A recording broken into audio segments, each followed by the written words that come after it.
Joe, thank you very much for being on the podcast. Yeah, happy to be here, Asnar. My pleasure. Hey, obviously we're going to be talking about crypto, but I tried to avoid this subject for a long time because I'm, as you know, historically being a little bit of bearish on the subject. And one of the main reasons why is I've been looking at the loudest voices of the crypto in Twitter, like Pomp and all these guys. They clearly know about the technology, but when they start talking about monetary system and something else, they sound clueless to me. Like at least they not understanding certain uh, dynamics of monetary system and geopolitics. And I'm thinking like, okay, if these guys are the smartest one and saying that crypto is the future, so who are their followers? They probably know even less. And then Mm. you and I talking the other day, and I'm like, okay, finally somebody can cohesively explain what's happening in overall dynamics, and that's why I'm finally having somebody to discuss crypto on this podcast. So thank you for being on. So for people who don't know you, why don't you say a few words about yourself and Zeal Capital? Sure. Yeah. Again, thanks so much, Asnar. Definitely, excited to be on here and, cool something to talk about with my life and something I think it's very important. And so happy to, help out whoever tends to listen to understand the topic more because it is complex in a lot of ways. But Zeal Capital is my family office. We do a number of things structured as a hedge fund, but given the liquid nature of crypto assets, we also do a lot of like open market things as well as our venture side. And so pretty much it's a Swiss Army knife of whatever I can get into in the space. So equities, again, tokens, open market, as well as liquid private equity investments and SAFs. That's essentially what we do. And then from there, a little bit about myself. Obviously we could start with when I met you during our days at San Francisco State. At the time, I was a marketing major, didn't really understand, what I wanted to do personally in the world, and then just stumbled upon Paolo actually in the business building with a table, just talking about like the Fame Club. And so I'd always had an interest in investing and finance, and so I said, why not give it a shot? And actually, through the exposure of Fame, definitely changed my life so much. Got to see, essentially what that world looked like and started understanding it more, had a bit of a guide to essentially learn more about what styles of investing made sense to me. Sharp ratios, all these other things, very important, but there's a softer touch to a lot of it too, right? And so with that, also during that time, 2008 to around 2012, the financial crisis had just happened, and really started understanding what quantitative easing and essentially like the shift that was happening with our monetary system at the time. And again, with the help from Fame. And so with all of that, in conjunction with my political beliefs at the moment, which was very libertarian based, and I worked for the Ron Paul campaign, as you can remember.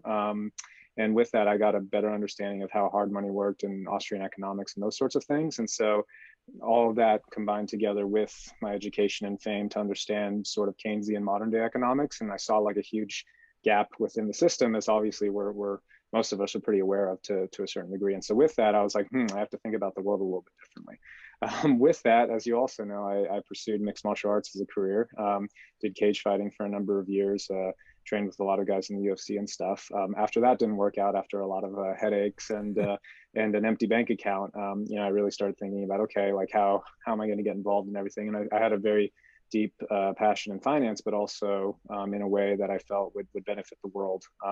And with that, cryptocurrencies, I had been keeping an eye on it since 2011.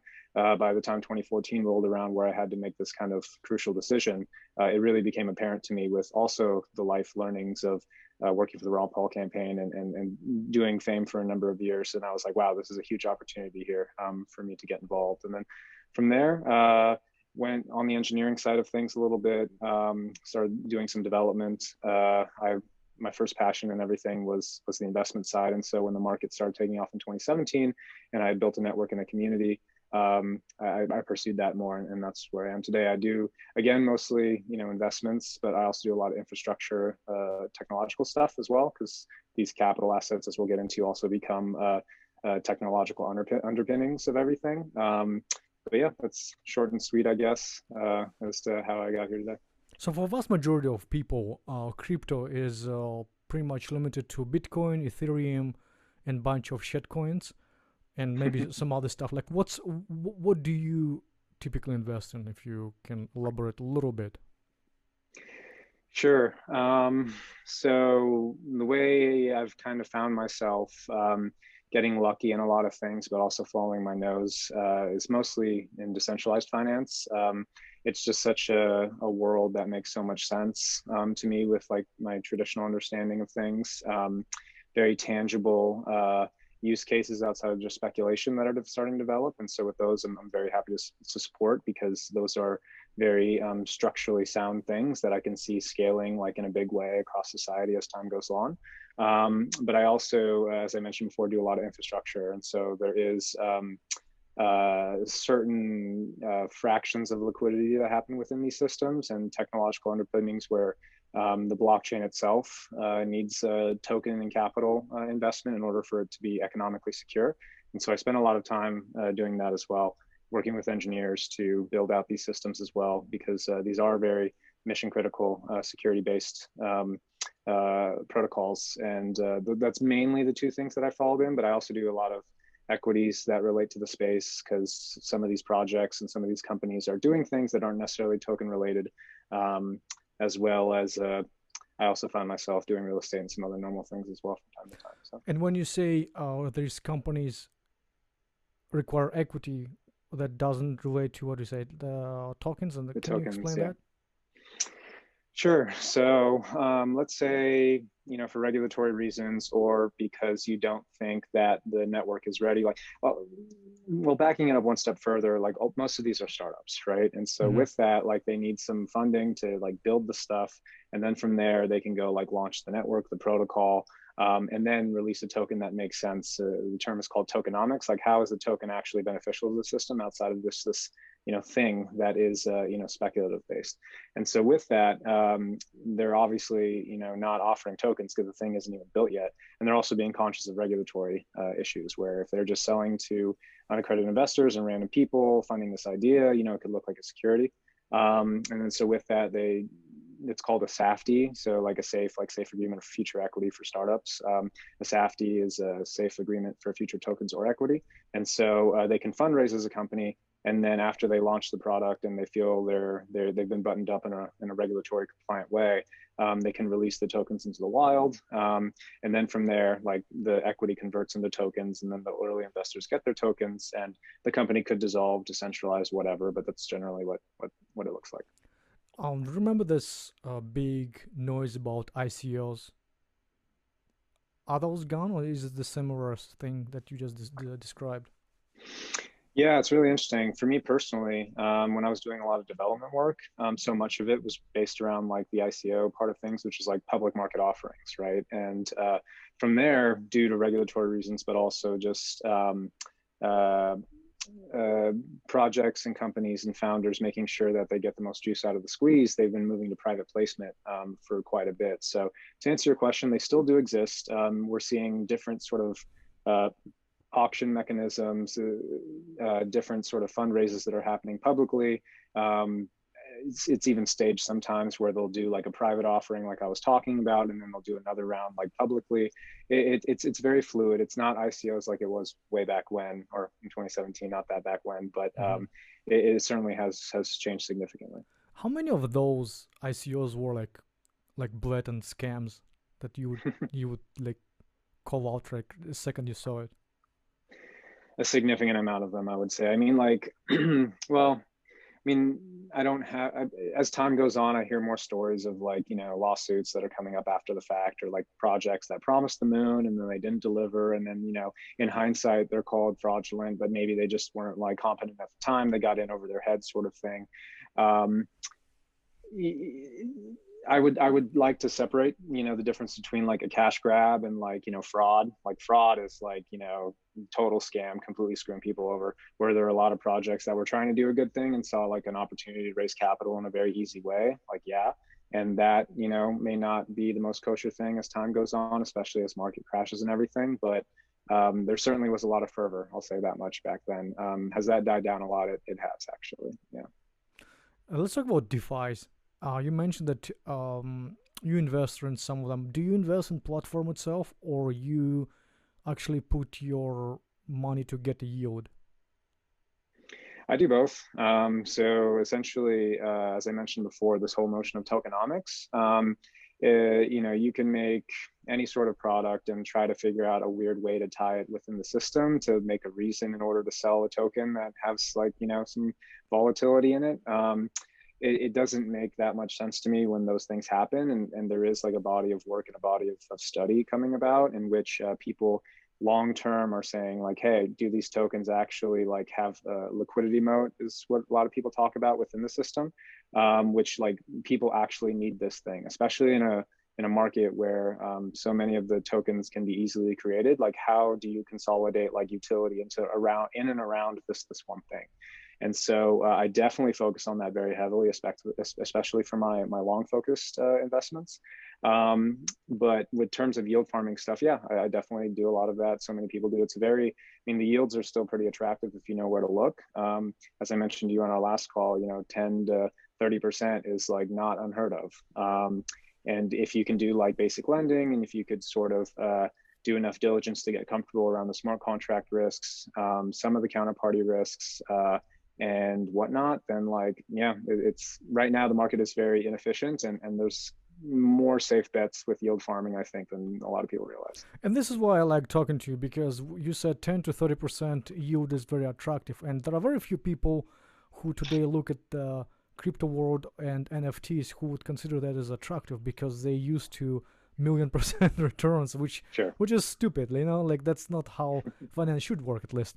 So explain to me that diligence you mentioned, that counterparty risk and other type of diligence you do when it comes to DeFi's. Sure. So probably the biggest one I think about is smart contract risk. So there's a lot of bugs, there's a lot of hacks. Like these blockchain smart contracting systems, they're open source, meaning that anybody can look at the contract and anyone can interact with it. And that's where a lot of the magic happens, in which like you have more contribution to make better systems, to have like a free flowing of liquidity into these networks and these communities and these protocols. But bad actors also get a chance to, very much anonymously interact with these things and attack the network and the system. And so much of that diligence is revolved around like, are the integrity of the contracts themselves, the code that the protocol is sitting on, yeah, is it any good? I mean, there's a lot of audits. There's better auditors than others that we're seeing as time goes on. Developers that build these things, so many of them have good reputations now, where over the span of 5, 6, 7 years, they're some of the best people in the world at this stuff, and like you have a bit more like confidence in their abilities. That's one of the main things. The next one would be like, is this thing actually a real thing? Like, are people using this for utility? There's this notion in the space of kind of like a joke called Pool 2. There was a project, I was reading about it the other day. I forget exactly which one was the first, but the first time I had heard of it was a project called Yam. And essentially they were giving out free tokens for people to contribute liquidity into this pool. Essentially a smart contract address that was just holding on the funds. Usually with yield farming, these things are relent. These things are like, put into some back end smart contracting system, which is allowing for some sort of economic activity to happen. Pool 2 was essentially a contract that did nothing. And people were getting incentivized these free tokens for just contributing capital and doing nothing. It's like, okay, like how sustainable is that? Does this make any sense? Yes, like people are speculating on the price of Yam right now, but like, do I want to put my capital risk there? Like, is this something long-term that, is going to build a fee system around it, in which there's actual underlying cash flows that you can like derive some sort of DCF model from? That is something I consider as well. Next would be some of the regulatory risks. Is this kind of like a shady anonymous developer thing where you don't really know what's going on, and like can one day like one of them get subpoenaed, and then like the tokens you're holding get cracked down? Or like there's also something in the space, as you can tell, the nomenclature is very informal, but there's something called a rug pool, in which this is part of smart contract risk as well. But there have been instances where founders, anonymous founders, have built these systems. People contributed capital, and they just like took the money and left, right? And so there's a number of things that I look at, but I would say those are some of the top three. And so, like, how does it work? Like, let's say you wanted to get some yield on the DeFi, right? You don't want to invest in equity per se, but you want to get a yield. How does that work? Can you walk me through the mechanics of it? Sure. So a very common one that is done is something called curve finance. Curve finance is they liken themselves to a forex market, and so basically there's a lot of different assets that have a lot of different nominal values that are similar, like stable coins. One USDC, one USDT, one PAX, one DAI, all these different ways that single dollar values are derived, but obviously there's fungibility issues. They're not all the same, right? And so they create markets, very thinly traded markets where you can basically like trade amongst these things at very low bips. And then there's clear utility there. Like people move money in and out of these things all the time. Not only are there fees from lending your liquidity, so taking one step back, a lot of the DeFi innovation this past year and a half has been something around what's called automated market makers. And if you're familiar with like traditional market structures, the most common one is like order books, right? That we see on like stock exchanges and stuff, where you have like one person say, I want to bid at $1, one person says, I want to bid at 99 cents, and then it goes out on, a scale. There's a lot of like, you can thinly spread out a lot of the liquidity amongst that order book, but then there's a lot of friction as well if you want to place a big order, right? Like slippage and stuff. And so automated market makers basically, instead of putting things in an order book like that, they basically put two pools of capital together and they trade amongst each other based on an algorithmic curve. So you don't actually need a order book system that has all these individual bids and asks at different price points. You just have like a very fixed market price depending on how much liquidity is in each pool. And so that's actually a lending feature where you can deposit into these pools. And so that's another way that you can grow a liquidity source from that, and people can trade back and forth from that stuff all the time. And Curve, the way they go about that is that if notionally, ideally, if everything is worth $1 and all these different fungible assets, if you contribute like $100 of USDT, and then let's say a year from now, all this trading happens and there's different assets within that pool, you should get back notionally $100, in different stable coins, like maybe $50 USDT, $50 in USDC or something like that. Mm-hmm.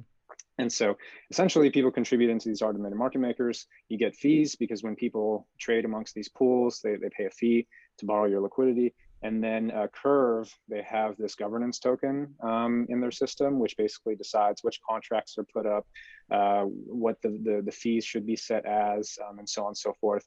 And they give those away as a subsidy. So if you go and you deposit stables into these pools, not only are you getting the fees from people actually trading, but there is a fixed subsidy in which the protocol is paying people out in the native token called Curve. And so that's a very common one that people do. That's honestly within DeFi probably one of the biggest market structures that exists. So you get paid with some sort of stable coins, right?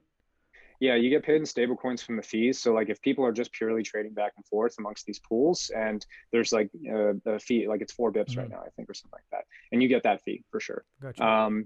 Yeah, but you also on top of that get the subsidy in Curve tokens, which that is subject to Curve spot market price volatility and stuff. But that's the whole yield farming thing is like these subsidies that are giving out. It's not so much the fees that are being created on these networks. It's these subsidies that are paid. And can you predict what is going to be by the end of the year or something? Like, how do you choose where to put money in? How do you choose the yield you're interested in?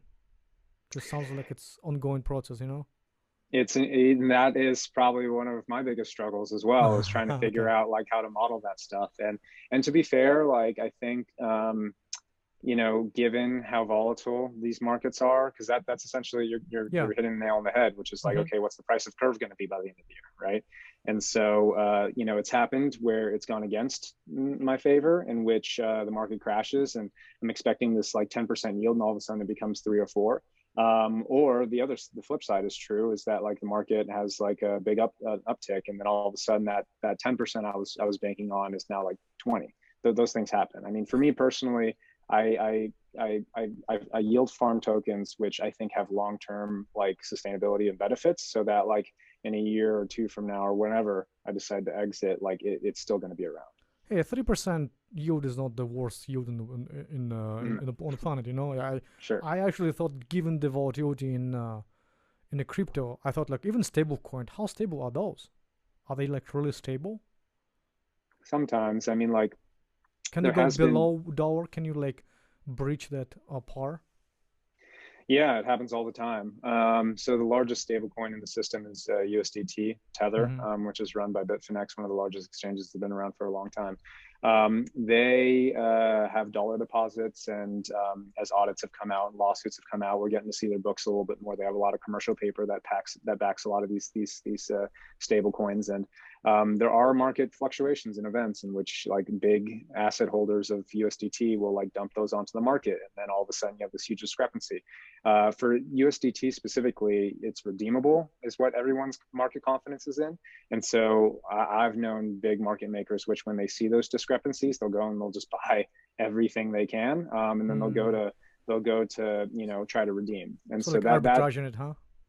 yeah, I mean, essentially, right? And so there's also been weird market structures too, where like people have so much confidence in USDT, where like they've announced, like USDT has been hacked before. They've had a lot of issues. Sorry, not USDT, but Bitfinex has been hacked, and there's been like weird shifts in their balance sheet and stuff like that. And people are like, yeah, we still believe in this thing. Like we're not going to dump it on the market. And so just like fiat in so many ways, there is a lot of market confidence with these things. Mm-hmm. There are these new they're not so much new anymore, but algorithmic stablecoins tried to do this in a decentralized, automatic way. So instead of having like a clearinghouse that is like paying people out, like there are like ETH backed stable coins, which are called DAI, which when there is an unwinding of the market, people can go, like if they want to redeem their ETH back, which they're posting collateral like 500% or something like that, or 200%, sorry, like obviously they want to get that back, right? So they pay off their DAI,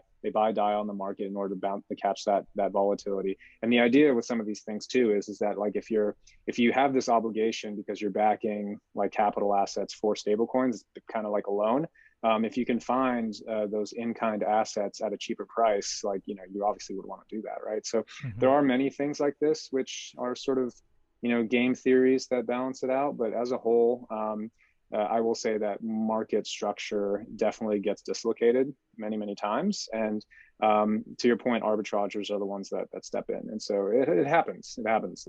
There's blowups all the time. But, as a whole, we've survived. So decentralized finance, like with the way I kind of see it, it's somewhat a peer-to-peer lending, right? To some extent. But my issue with peer-to-peer lending is actually didn't really work very well for Lenders Club or Prosper. Those guys, I mean, they kind of survived by they lingering around. Why do you think the DeFi would have a better fate than these guys? Sure. So I do, DeFi encompasses a number of things, and we'll get into those. But in terms of Mm-hmm. lending, yes, that is like the crux of what, is kind of what you can, sort of bank on as like a real thing happening within this ecosystem. And for me, the way I look at it is like, a lot of these peer-to-peer lenders that were like centralized, closed off, unregulated or regulated, like you didn't really have a clear understanding of what the books and the counterparty risk looked like, and so like with this, with these open source networks and protocols, like people can actually go in and see like, okay, like is this network solvent? Is there enough like capital backing these loans that are being issued out to these random people that we don't really know who they are?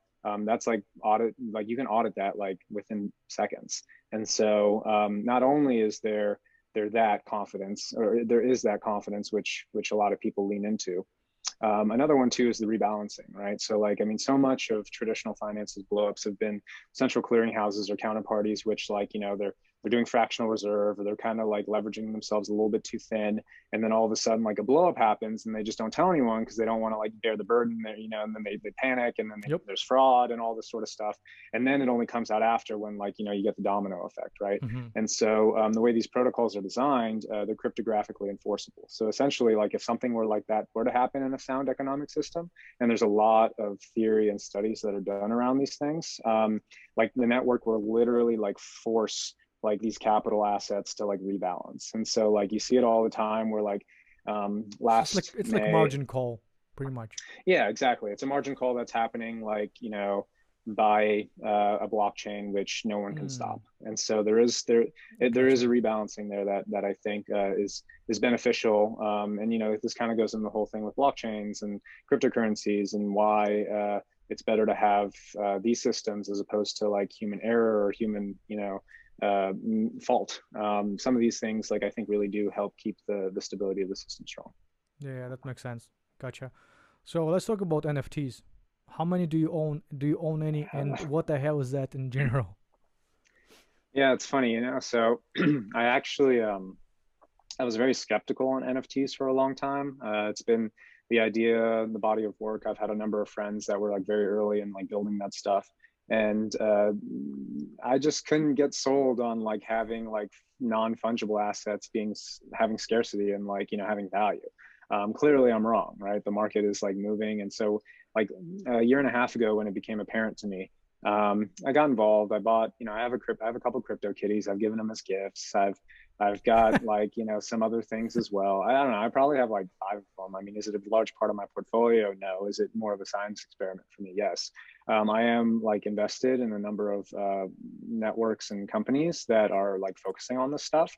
In terms of what NFTs are, again, the non-fungible token aspect, essentially you can mint and create like unique assets, very specific to a certain thing that you're trying to do. As opposed to some of these like let's say Bitcoin, the first fungible token, and they really value the fungibility because that's the whole point of that ecosystem and that product. You know, you want to have a market in which like, you know, the currency can be sort of honored at the same price. With NFTs, like how is one piece of art going to be compared to another? Obviously, it's very subjective, right? And so these NFTs allow for these specific assets to have that individuality. So I'm obviously I'm on Twitter and I see all these apes, you know, those guys. I like them. Yeah. They're cute, you know. I would want to own a couple. I would pay $1 for that, the most probably. But then I'm looking at the prices. They sold at like 600 grand and all this. Do you think the price in itself is sustainable? How high it is, and does that make sense to you? Or you're like, well, look, if somebody's willing to pay it, whatever. Yeah, I mean, this is just kind of a thing with me in crypto anyway. Like market structure, like is very important. And so like there obviously are people that want to pay for it, and I mean it has value to them, and like it will continue to have value to them. And like if there's an ecosystem and a community that's built around it, then that has value, right?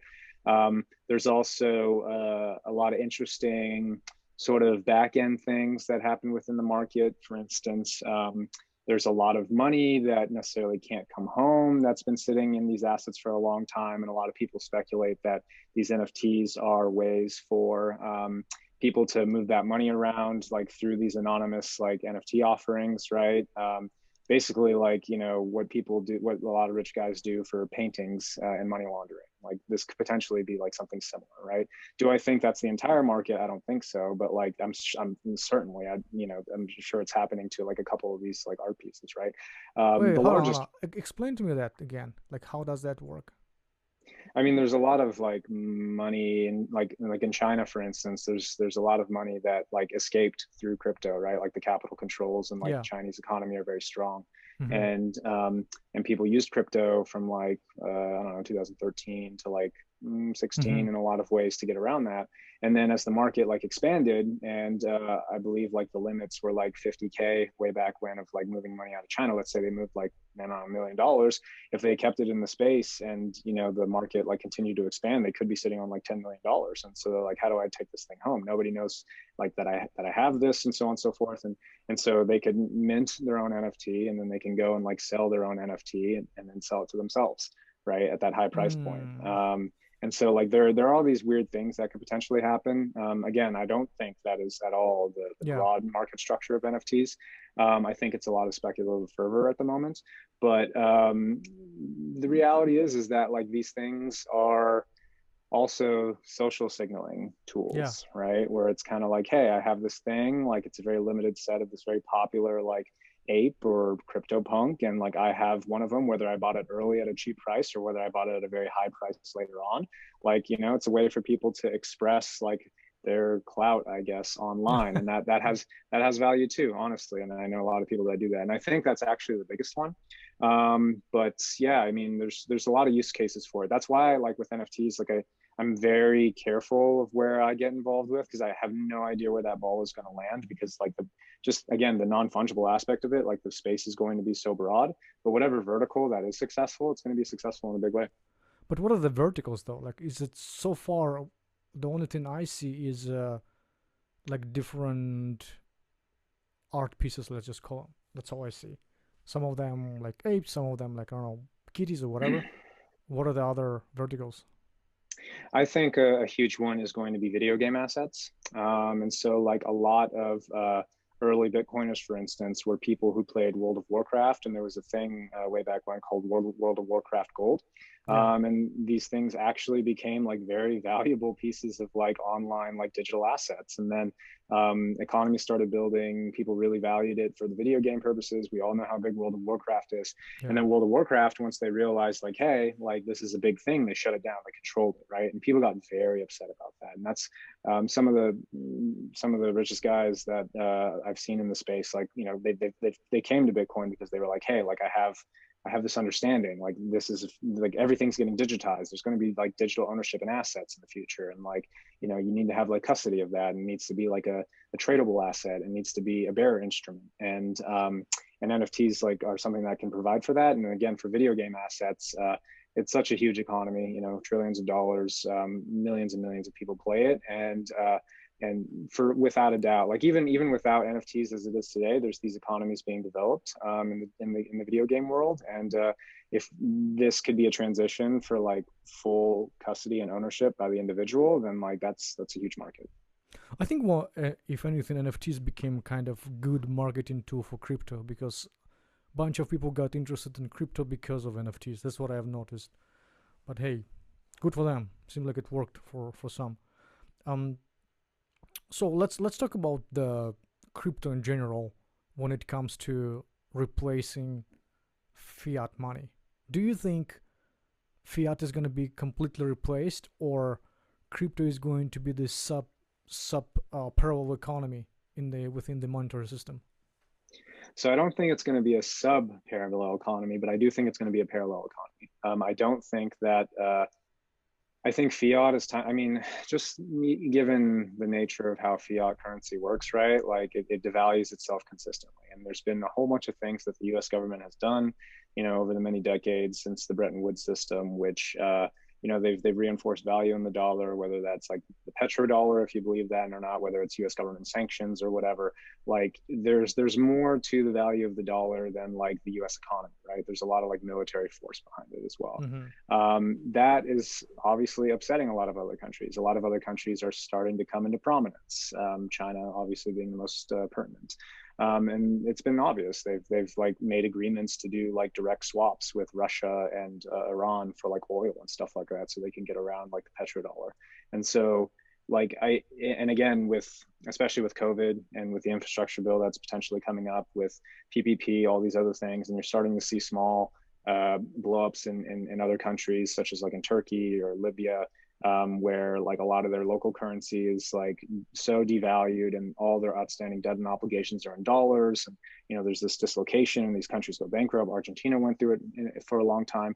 I mean, Venezuela, obviously, with all their sanctions and all their issues that we're aware of, like all these countries are starting to really think about like having a different currency than the dollar, right? And so I don't think that's going to change, and I don't think that the U.S. government is going to be able to, you know, just keep control of that forever. And not necessarily that the U.S. government, it's the U.S. government's fault, or even if it's fiat currency's fault, just the nature of like a devaluing currency, right?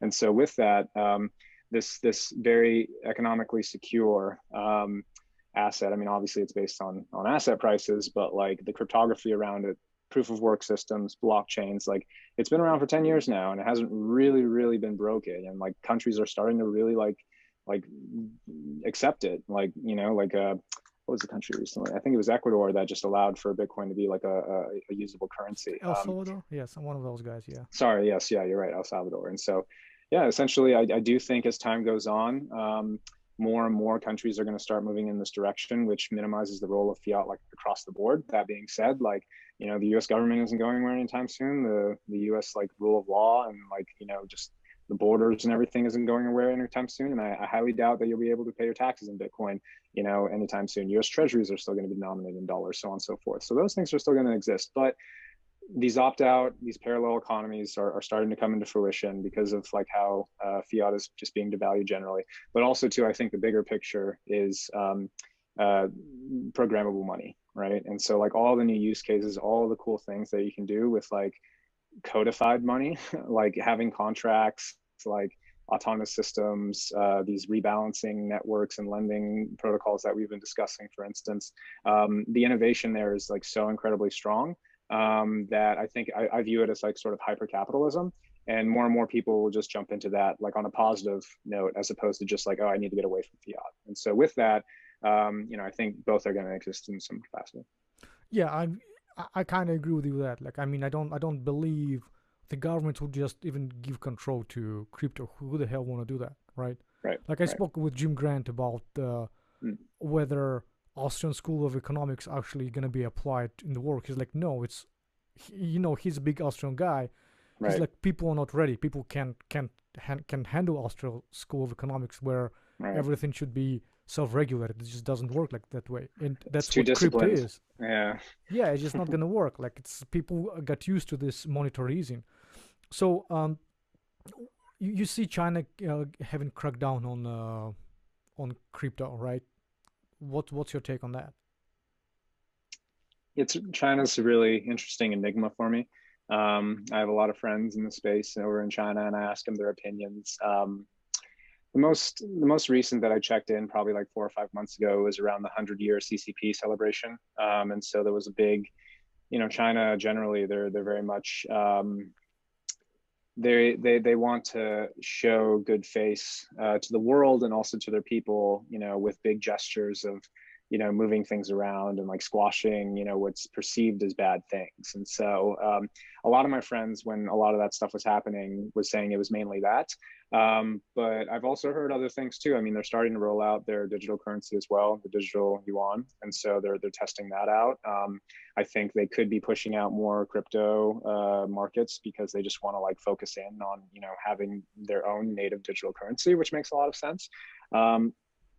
Outside of that too, it's just it's so small to Xi Jinping. You know what I mean? It's like a $2 trillion market, and he's dealing with the second largest economy in the world. And to him, it's probably just like a nuisance. And he's like, hey, like if we can like kick this out and not and it shows good political power, you know, that helps him out with his whole initiatives. And I think as a whole too, like they understand that like even though China is very controlled and these capital restrictions are very much in place, like, you know, if everyone's being real, like, you know, if people in China are still trading crypto, money's moving back in and out, like there's so many Chinese participants that I know in the market and also like am aware of that have like significant stakes in the economy.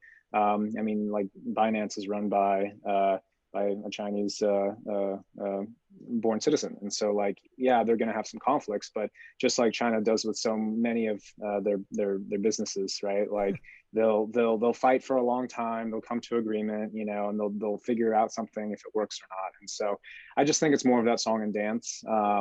And I don't think like it's completely banished, but like, is it minimized? Like, yeah, for sure. I mean, I think the biggest one is leverage. And that was getting really crazy. I mean, people like taking out like 100x leverage, like in all these like different places and stuff like that. Like, I think it was actually healthier for the cryptocurrency market, all things considered, to stop having all these like crazy wicks and stuff. But yeah, if someone were to tell me that it's completely dead in China, I would say like, you know, you're missing the bigger picture. But is China like really starting to take it seriously? I would say yes. When it comes to regulation of crypto around the world, and particularly in the United States, what do you see changing over the past couple of years? Yeah, I think a big one is that, at least in the United States, for focusing there, I believe that US regulators are starting to realize that they're not going to be able to just completely get rid of this. I also think that so many people within power in the US government are smart enough to realize it's incredibly hard for the US government to coordinate against anything that's not like a COVID level severity or a terrorist level severity. Could it get to that point where, like, I don't know, like ISIS is deploying like tons of funds into all of these like sort of things using crypto? Then like maybe, but like the studies have actually shown that it's like a very small percentage of like terrorist activity and financing that's happening. Is a lot of money laundering and a lot of other things, like I'm sure, but like you don't really know, right? It's like the Hmm. whole point is that it's opaque. um, I think they're also realizing too, though, that this is like a big business now. Like people are really starting to accept that like there's serious money here, and it's a common narrative as we are coming on the back end of this China conversation, where they're like, hey, like China's like kind of screwing up in some capacity. Like they kicked out miners, for instance. Is this an opportunity for the U.S. government to be kinder to miners in order to bring some of that economy back here? And like that's more tax revenue and that's more economic power. And like if we are potentially being threatening the fiat system with cryptocurrencies, like is this a way for the US government to capture more of that in the best way that they can? I think all of these things are starting to come into fruition. And we're getting a little bit more clarity on like the very specific like sort of legal structures and legal codes that are starting to come out. Like a lot of it is still very frustratingly so unclear. Like taxes, for instance, like the IRS is really not given like good guidance, and some of the guidance they have given is like completely off.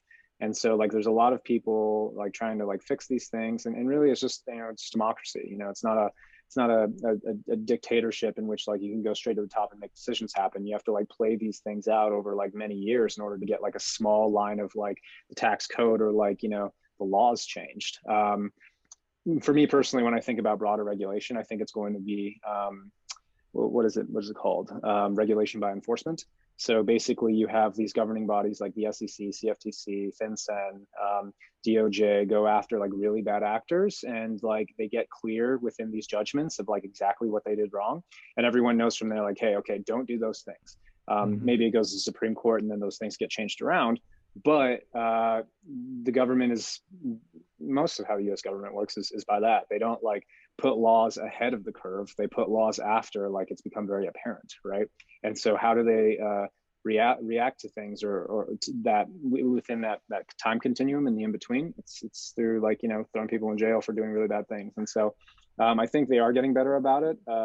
I don't think that most of the judgments and the lawsuits from the government that I've seen have been totally off base. There have been some where I'm like, you should have given better guidance and maybe this could have been avoided. But so much of what they've gone after is really, really just bad actors, which I'm like, yeah, that's one of the good reasons why government exists. So In the meantime, what do you guys do about taxes, you and your buddies? we stress about it. I don't know. I mean, we just do Try our to figure it best. out, right? Okay. Yeah, So, try to do our best and really hmm just focus on the guidance that is out there. Most of what I see as good like legal counsel revolves around essentially trying to put a lot of the old frameworks that are in place and try to apply it to this new stuff. And there's so much of that honestly within crypto, which is very applicable. Like when people say that like it's completely like free reign and all this stuff, it's like, no, there's like capital gains tax is capital gains tax. Like it's not that like different than any other asset that has existed over the past couple hundred years. Some of this yield farming stuff, some of these other like very nuanced things, that's where sort of like the tricks come into play. But I don't think that most of this stuff is that like you can't take a position. And so I just see that. I just see people like spending a lot on legal fees in order to like figure this stuff out if they're doing it the right way. So do you see banks kind of warming up to this idea of crypto, or are they still very skeptical? Because I remember some people had hard time buying a house with money from crypto. Is it still the case, or it's changed? in regards to financing, it's changed a little bit, but not very much. It's still a very volatile asset class, right? And Yeah. so I think banks are right if they're trying to amortize 30 years that like they're skeptical of like payments being made if like, it's not, if you don't have enough net worth or something in order to like take out these loans, right? Hmm. So that's changed a little bit, but not too much. I think they have, I've seen banks start to, or at least mortgage lenders start to accept stablecoins instead of like cash on a bank account. You can go and like to your broker or something, and then like show your USD like stablecoin deposits. I've seen that like work for financings of different things. I think the underlying cash flows of a lot of this stuff has become significant, and so banks are starting to want to finance those, especially for miners. I know a few projects in which they're financing all their equipment based upon like these future revenues and their current revenues, past revenues, and like banks are opening up to it. In regards to what I see the most enthusiasm from banks from, it's mainly like using the technology in a way to increase their own business. So whether it's like, can they lend more? Can they settle faster? Do they need to use wires? Can they just do like stablecoin transfers? Can they, it's just basically, outside of like financing, banks like secure money and move money around, right? And so they're definitely like very keen on that, and they have for a long time, but now like they feel more comfortable getting involved in everything. So is it going to happen in the next year in a big way? I don't think so, but like certainly 10 years from now, I think banks are going to have some blockchain technology built in. So is mining a good business model in general? I don't think so. I think that it's a lot of miners nowadays are very leveraged. So they are leveraging against their equipment. They're leveraging very, very cheap electricity. They're leveraging geopolitical arbitrage. They're leveraging real estate, even like weather and stuff like that. And as the market has gotten thinner and thinner, because I guess to take it one step back, the whole thing with Bitcoin is the system called proof of work, which is the consensus mechanism that secures the system. Proof of work, essentially, like the new coins that are minted and mined every block, the person who gives the largest amount of work, which is essentially is equal to the amount of hash power created, which is equal to the amount of electricity and equipment power that is pushed, they win. They win the newly minted Bitcoin. And so that's where the revenue is generated, right? Outside of like some fees, but overall it's very small compared to like the Bitcoin block subsidies that are pushed out. And so when you have like a highly leveraged system based upon like a stream of revenue that's very volatile, like I just see there's blowups that happens all the time, you know what I mean? And so like, for me, I'm not into it personally. I think there's more interesting systems that are coming out, like proof of stake, which is one of the things I was talking about with the tokenomics of like, instead of using hash power in order to prove your work within the system, proof of stake uses the actual tokens themselves. So you like deposit a token, process transactions. If you are wrong, something happens called being slashed, which you lose essentially your deposit. And that's obviously a loss you don't want to have, but it's way more efficient operationally. And then there's also like this economic moat that's being created because more and more stake is being deposited as time goes on. So the float of the free floating market currency, it gets smaller and smaller and smaller. And so there's a market structure thing that's happening there too. And I think it's more interesting. I think it's just it's cleaner. A lot of people have commented on how Bitcoin is, not environmentally friendly and stuff like that. Yeah. And so for me personally, to answer your question, I just, proof of work itself, Bitcoin, that sort of stuff, that like, there's some people that really crush that game and they do it very well. And honestly, they make a bunch of money. It's a little bit too risky for me. I don't have like as much, like literally it's billions of dollars that are required now for these operations to be successful. And there's more upside to a lot of the things that are out there today. So. What's your take on Bitcoin in general? Is it an asset? Does it fit its original purpose of being a currency, or what the hell is it even? Yeah, I mean, for me personally, I'd be lying if I said it wasn't closer to a capital asset, right? That had some sort of like potential gains built in. I had an interesting conversation not too long ago with a good friend of mine. And he was talking about how things in capital markets can become currencies. And so, for instance, how large do you think the market cap of Australian dollars is? You asking me a question? Yeah. Putting you on the spot. Yeah, let me think. It's definitely smaller than United States. I don't know. Definitely. Like, yeah, I definitely less than $1 trillion. I have no idea, but tell me. It's actually 2 trillion, which is still pretty small. Okay. But my point being is the cryptocurrency market cap is 2 trillion. Hmm. And so like, okay, what's the Well, difference you talk there? about all cryptocurrencies, not just Bitcoin. Okay. Exactly. Yeah. And so Bitcoin's like, I think 1.2 trillion, 1.3 trillion or something Yeah. like that. And Australian dollars definitely has volatility. People trade those things all the time, like capital assets, but it's still a currency, right? There's like an economy that's like down under that is using this stuff like, in their everyday lives. What's the main difference between Australia and like crypto is that like people don't accept it as currency in crypto yet, right? So you need more like vendors, you need more people like accepting it as units of account. And so with me personally, to answer your question, yes, I do think Bitcoin is more of a capital asset. If Bitcoin ended up getting to like a steady equilibrium of like, I don't know, $50 trillion or something like that, and people started accepting it as a currency, I think it could become a currency. I think that's kind of like a curve that is a bit, ebbs and flows and is fluid, but I can see that happening. And it does happen in a lot of respects. Like people do get paid in cryptocurrencies. Now I see much shift happening from getting paid in Bitcoin and ETH and into stable coins instead. But I don't think that it's like doomsday for the use case of currency. I just think that like it might be a little bit too soon because the markets are too small. Did they figure out who that Satoshi Nakamoto was? I don't know. I mean, some people believe it's a number of people very, very vehemently. Um, Me personally, I think it's Hal Finney. He was this very prolific engineer that had ALS, and then he passed away. So, like, I just think, just based off what I was reading, he's the first person to ever like transact in the Bitcoin outside of Satoshi, and he was like very intimate with Satoshi.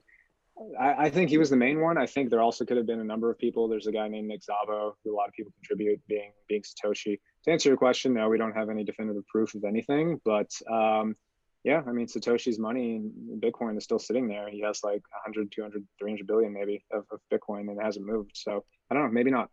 Let's say that guy didn't pass away. Let's say it's one person, right? Isn't the issue Hmm. that this dude has what 5 to 6% of the total money circulation? Like, That is a huge issue, and you're right.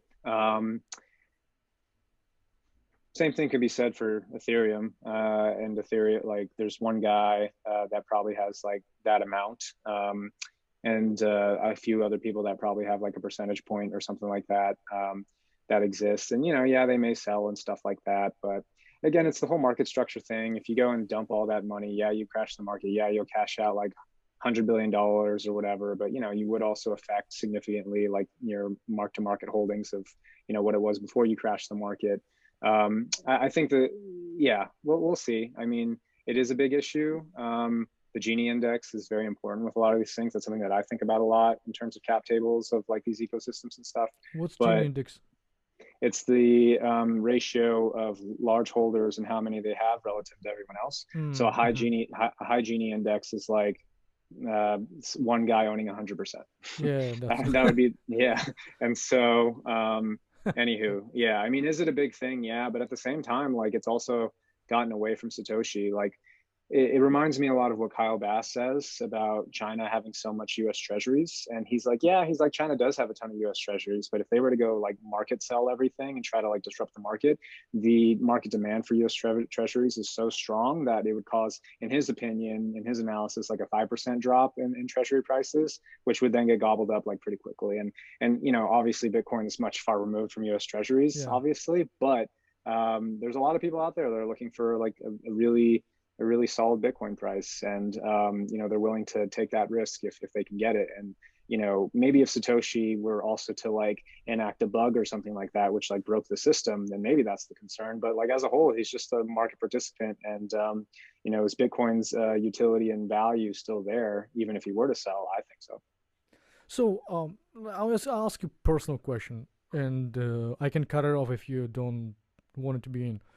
So obviously your let's call savings are in crypto primarily. Do you worry about the fluctuation?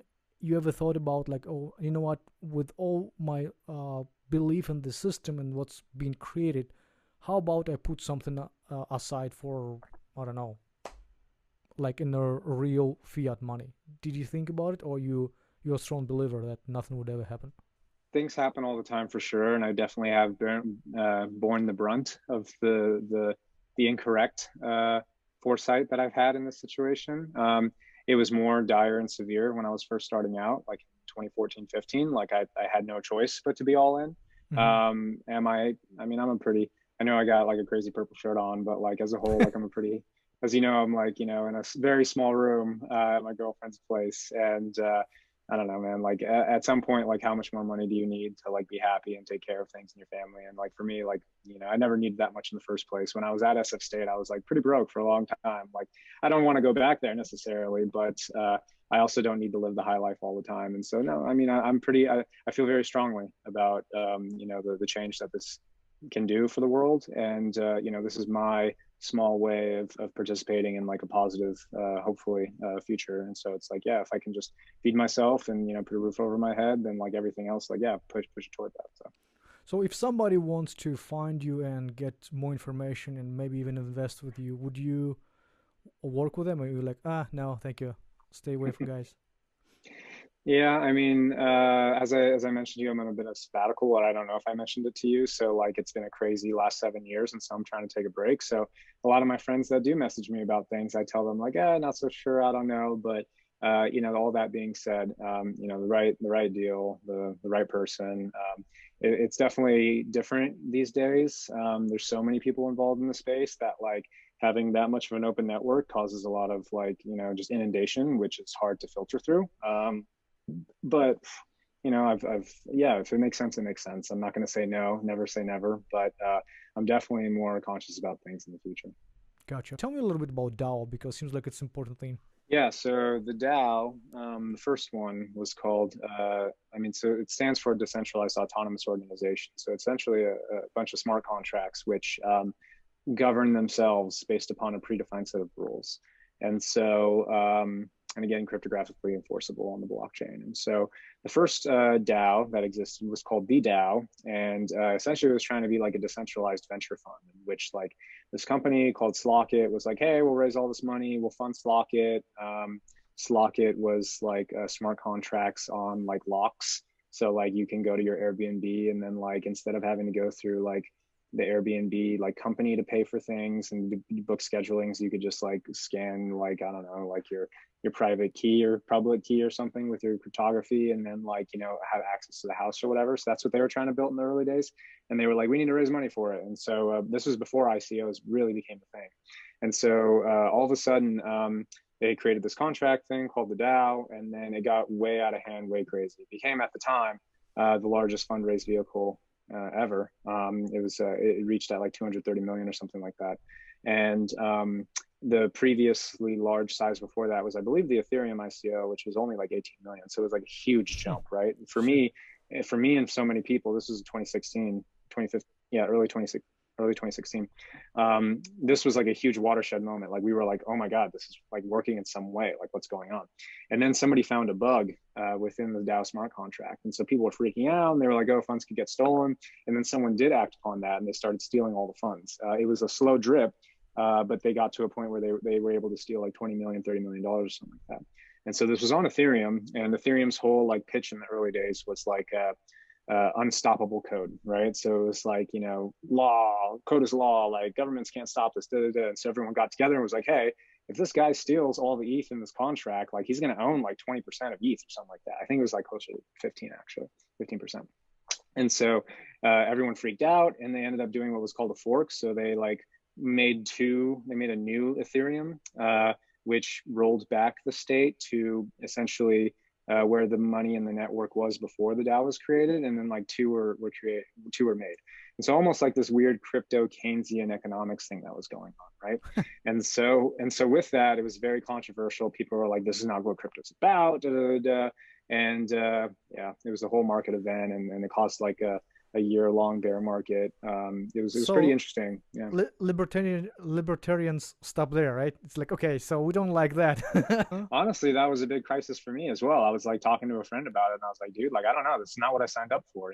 This is like, we kind of have to eat our shit, I guess. And so that being said, like I kind of am leaning into it now because I think we live in a Keynesian world, just like Jim was saying, right? Like I think I wish everyone like practiced Austrian economics in a very like disciplined way that was like more honest. But like that's just not how things are done nowadays. And there is a lot of scalability to Keynesianism too.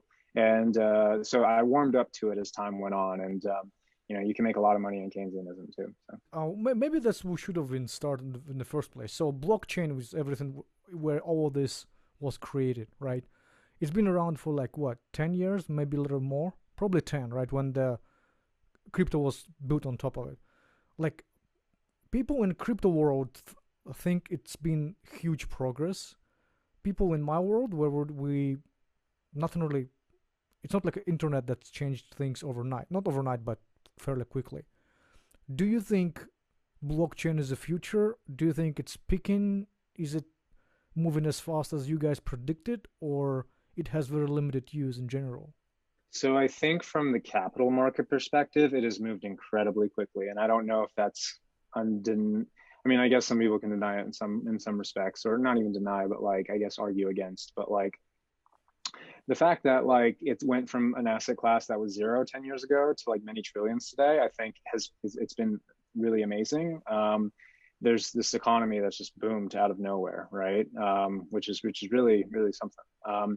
That being said, though, the technology, I actually don't think. I mean, most of my friends that are really deep in the space are like, yeah, the technology is moving not as fast as the capital is moving. And I think that that gives me more optimism and hope that if this frothy global economy that we're in, this global financial system that we're in, will continue down the path of it is like more and more money printing and stuff, which I personally believe it will.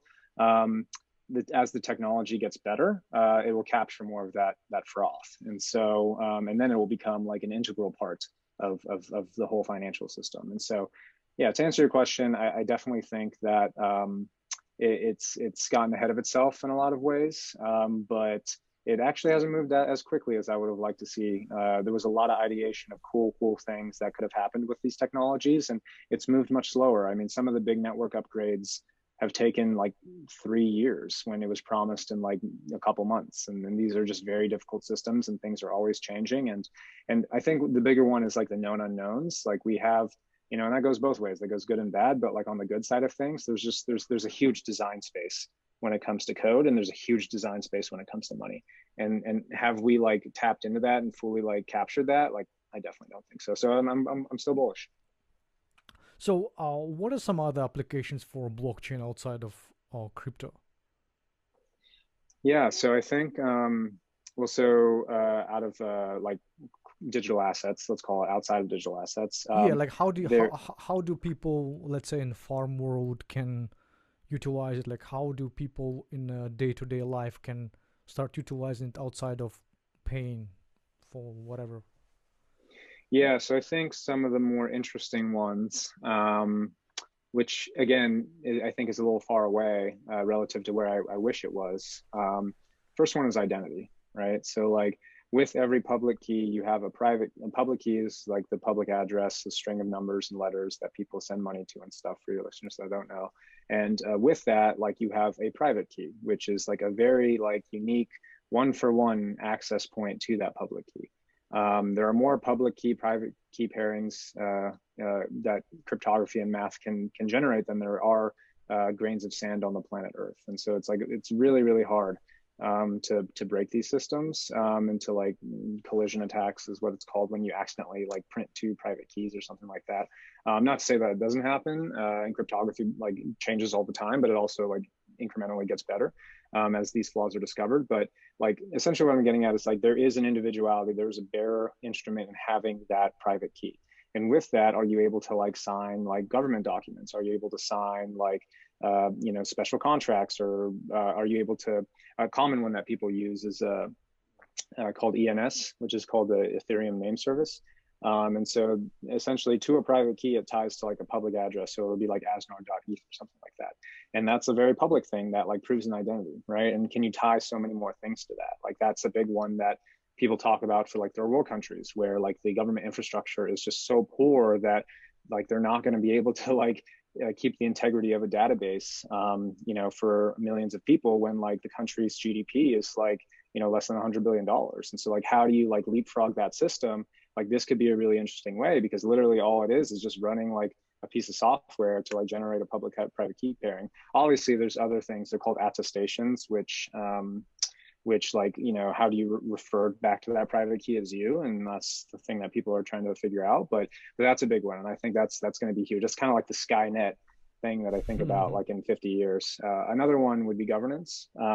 So like, with this past election, like, I'm not saying like, if Trump was right or wrong, but like there definitely was a dissonance there, that if the dissonance could have not been there, we could have avoided so many problems, right? And why was that dissonance there? Is because there was uncertainty to a certain group of people about the integrity of the voting system.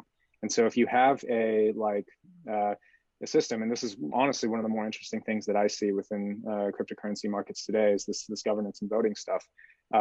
If you're able to transparently see the signing of these votes, of the consolidation, the counting of these votes, and then be able to give everybody access in a very cheap way, I think there's going to be a huge revolution in voting and governance systems enabled by blockchains in the next 50 years. And so that's another one. I think that one's these things are so complicated and who knows what they're going to look like, but those are some of the things outside of digital assets that give me a lot of enthusiasm.